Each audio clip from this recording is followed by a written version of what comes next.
ஆண்டவர் எதிர்பார்க்கிற காரியம் என்ன அப்படின்னா, என்னன்னா கீழ்ப்படியணும். ஒருவருக்கு என்ன பண்ணணும்? கீழ்ப்படியணும். ரெண்டாவது மனத்தாழ்மை உள்ளவர்கள் இருக்கணும். இது சபையில இருக்கிறவங்களும் சொல்றார். இந்த வெளியில இருக்கிறவங்களுக்கு சொல்லல ஆண்டவர், சபையில இருக்க சொல்றாரு. ஏன் இத சொல்றாரு அப்படின்னா, தேவன் விருப்பப்படுகிற காரியம்.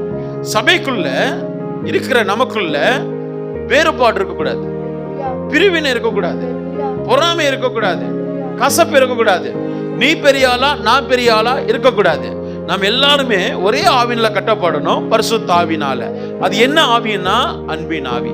இந்த அன்பின் ஆவி நமக்குள்ள கட்டப்பட்டோம் அப்படின்னா நாம் என்ன பண்ணுவோம்? ஒருவர் என்ன பண்ணுவோம்? கீழ்ப்படிவோம். ஒருவர் என்ன பண்ணுவோம்? கீழ்ப்படிவோம். ஒருவர் என்ன பண்ணுவோம்? மனத்தாழ்மை என்ன பண்ணுவோம்? மனத்தாழ்மை என்ன பண்ணுவோம்? வெளிப்படுத்தும்.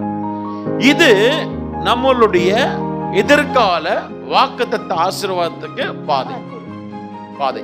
சோ ஆபிரகாமுடைய ப்ராமிஸ் இன்னைக்கு உங்களுக்கு எனக்கு தராரு அப்படின்னா, அதே பிளான் ஆர்டர் வச்சுக்கலாம். ஆபிரகாம் போல உங்களை ஆசீர்வதிக்க போற அப்படின்னு சொல்லிட்டு. பட் நான் என்ன பண்ணோம்? ஆபிரகாம் போல நான் ஆசீர்வதிக்கப்படணும் அப்படின்னா, ஆபிரகாம் போல நானும் என்ன பண்ணோம்? கீழ்ப்படிந்து கிரியை செலுத்தணும். அப்பா வீட்டுல போய் வந்துடும் அப்படின்னா, அப்பா வீட்டை விட்டு வந்துடணும், அவ்வளவுதான். அந்த இடத்த விட்டு வந்துடும் அப்படின்னா, அந்த இடத்த விட்டு என்ன பண்ணிடணும்?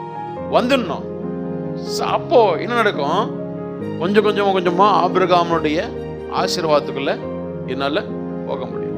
நிச்சயமாய் கொடுக்கிற வாக்குத்தத்தம் ஒண்ணு கூட வீணானது கிடையாது. ஆமென் என்றும் நிறைவேறும். அப்ப அதுக்கு நான் என்ன பண்ணணும்? கீழ்ப்படிந்து கிரியை செலுத்தணும். பிரயாசம். ஏற்ற காலம் இருக்கு.